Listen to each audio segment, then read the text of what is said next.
sip.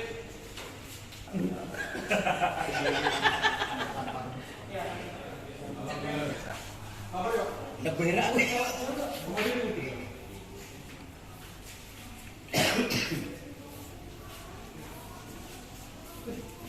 Si Mas Las.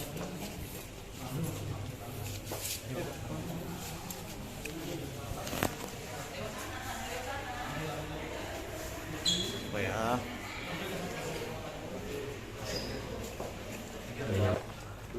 Cuk ditarik ya. Baru mau mulai rilis sama temen.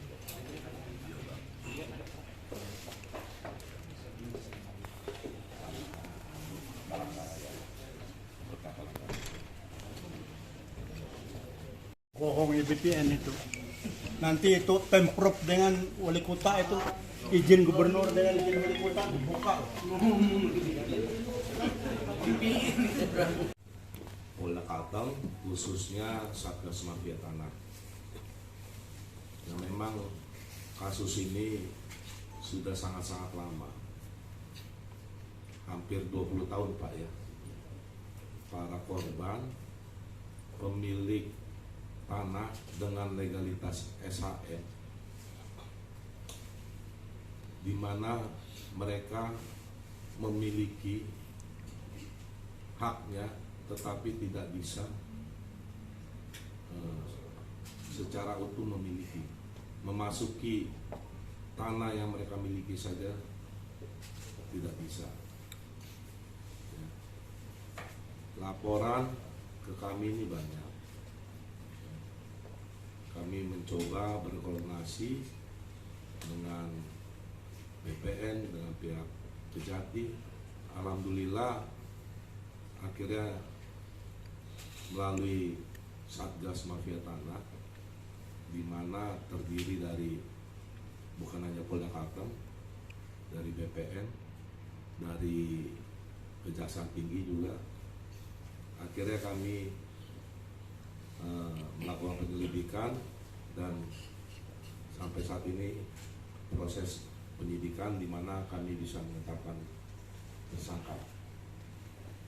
Untuk pelapor ya, seperti yang dijelaskan oleh Pak Kabid Humas, ini klaim yang dilakukan oleh tersangka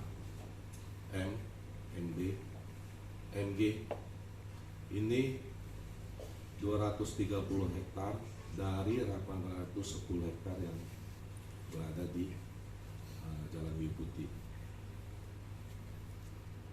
Dari 230 hektar ini korbannya ini 1.544 sertifikat hak milik perorangan, 9 sertifikat hak pakai atas nama Pemprov Kalteng, jadi milik pemerintah Provinsi Kalteng.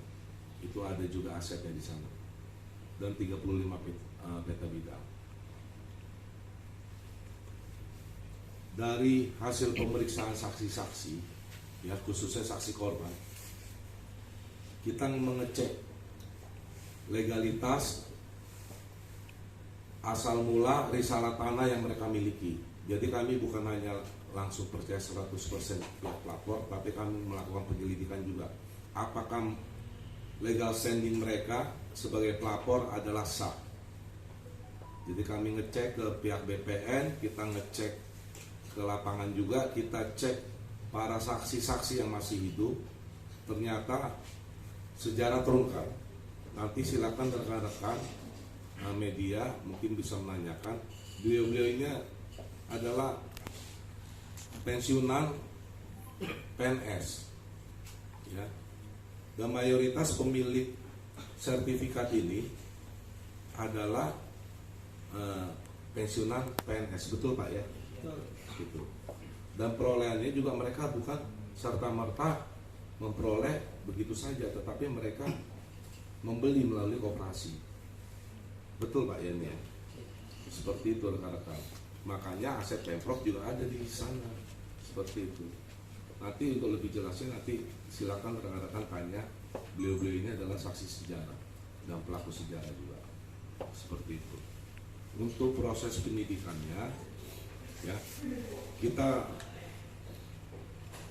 sudah dapat mengumpulkan beberapa alat bukti, ya termasuk ahli sudah kita lakukan pemeriksaan juga, 2 ahli juga, ya, ahli bahasa, ya, ahli tanah, ya, termasuk dari pihak BPN sendiri. Seperti itu. Saat ini untuk proses penyidikannya masih berjalan dan kita berkoordinasi dengan pihak Kejati di dalam pemberkasan perkara mafia tanah ini. Jadi untuk modus operandi, ya, yang digunakan oleh tersangka adalah menggunakan verklari, surat verklari. Ini dapat kami jelaskan, gak apa-apa Bang, kita jelaskan biar masyarakat awam juga tahu juga, ya. Sesuai dengan aturan yang ada, setelah Undang-Undang Pokok Agraria UU-PA tahun 60 itu dibentuk, ya, seharusnya verklaring ini didaftarkan dan diberikan waktu selama 20 tahun, tetapi ini tidak didaftarkan. Yang kedua, untuk verklaring ini juga bukan surat yang dapat menimbulkan hak, ya. Ini hanya seperti sebuah surat keterangan saja, supaya masyarakat juga jangan salah, ya, karena bukan hanya beliau-beliau ini jadi korban, termasuk mohon maaf, ya, masyarakat yang membeli tanah. Hasil penyelidikan juga tersangka ini sudah banyak yang memberikan, menjual, ya, tanah kepada pihak-pihak orang lain. Ini ada laporannya juga di kita. Nah, kami menghimbau juga kepada masyarakat, ya, yang menjadi korban, yang sudah membeli, silakan datang ke Satgas Mafia Tanah untuk membuat laporan untuk kita proses hukum selanjutnya. Seperti itu. Jerat pada tersangka adalah pemalsuan surat, pasal 263 ayat 1 KUHP atau pasal 263 ayat 2 KUHP dengan ancaman hukuman 6 tahun penjara. Mungkin itu rekan-rekan yang dapat kami jelaskan, dan juga fotokopi surat yang sudah direges oleh pengadilan. Seperti itu.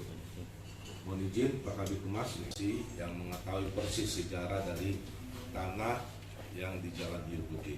Terima kasih, lebih kurang saya mohon maaf. Wabillahi taufiq wal hidayah. Wassalamualaikum warahmatullahi wabarakatuh.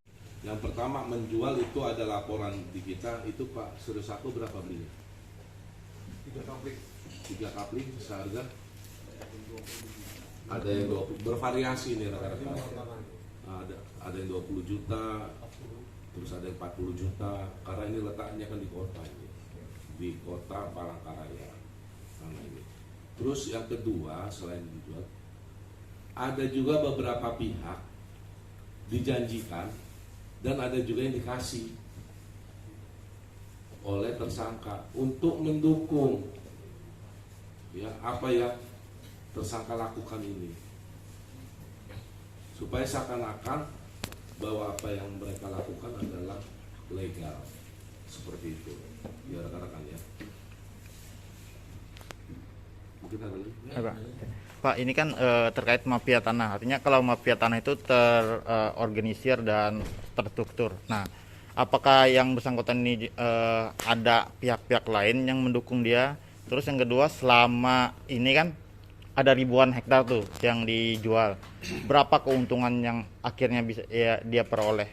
Terus yang ketiga, komitmen dari Polda Kalteng kan bagaimana tidak hanya di Kota Palangkaraya tapi juga di seluruh Kalteng melakukan penumpasan mafia tanah ini, Pak.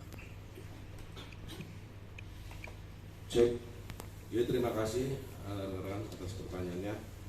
Untuk kerugian yang timbul, kami belum bisa merinci secara pasti. Kalau para korban ini yang telah membeli tanah dari tersangka ini tidak membuat laporan, sementara yang masih kami data adalah yang masyarakat yang merupakan korban yang membeli tanah dari tersangka.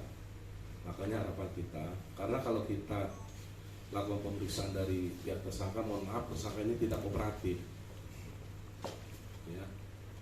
Tetapi kami tidak mengejar pengakuan tersangka.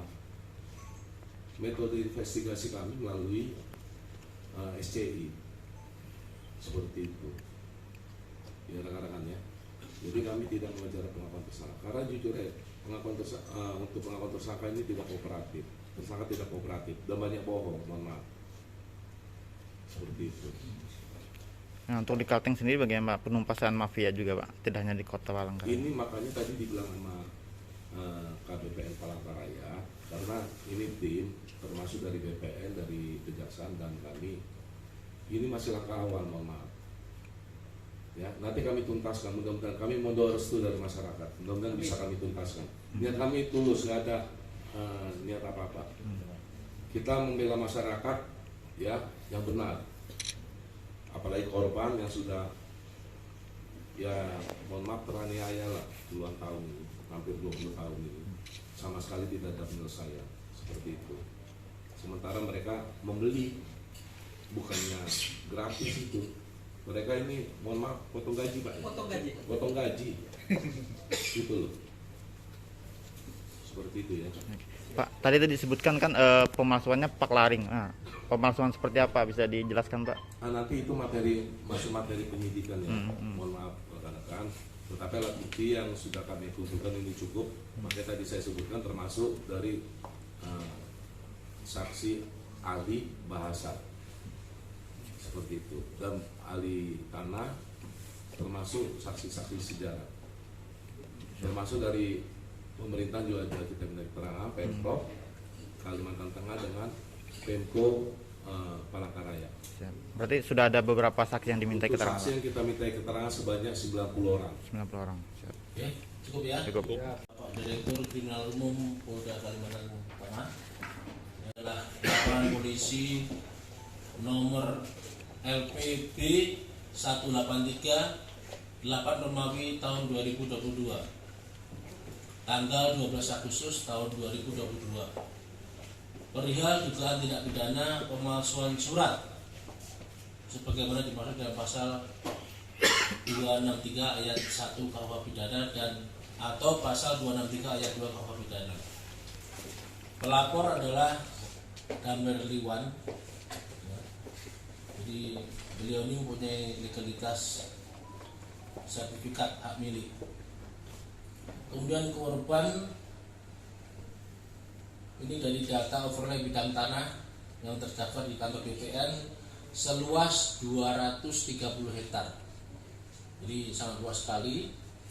Kemudian nanti ya untuk rinciannya nanti akan dijelaskan oleh Pak Direktur Kriminal Umum bagaimana proses penyidikannya, bagaimana kasus ini bisa terungkap agar diklaim oleh saudara tersangka M ini.